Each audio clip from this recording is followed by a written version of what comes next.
হলো আমাদের সেই উত্তাল সমুদ্রের একটি অংশ, যেখানে নদীর তীব্রতা বাড়লে মানে আপনি কল্পনার বাইরে দেখবেন যে অসংখ্য দমায়, যেমন লঞ্চ, এত বড় বড় লঞ্চ দেখেন।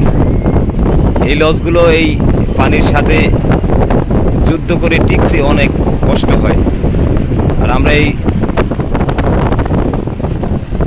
এই অঞ্চলে আমাদের বসবাস, এই অঞ্চলে আমাদের ঘরবাড়ি। এই নদীর বিভিন্ন উত্তাল ঢেউয়ের সাথে আমরা যুদ্ধ করে সব সময় এই জায়গায় থাকি। তো সবাই দেখতে আসবেন আমাদের এই সুন্দর পরিবেশ দেখার জন্য। সবাইকে অনুরোধ। আমাদের এই জায়গার নাম হলো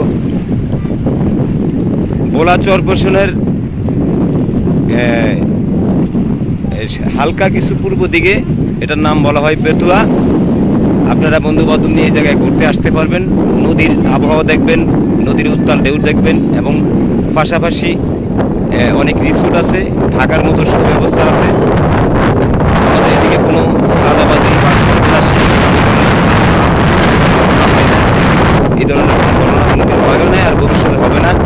যদি কেউ ঘুরতে আসতে চান বা সারাদিন ঘুরে ফিরে এবং রাত্রে থাকার সুব্যবস্থা আছে। আমাদের এই যে আপনাদেরকে দেখানোর চেষ্টা করতেছি, ওই যে হোটেল, ওখানে আপনারা থাকতে পারবেন।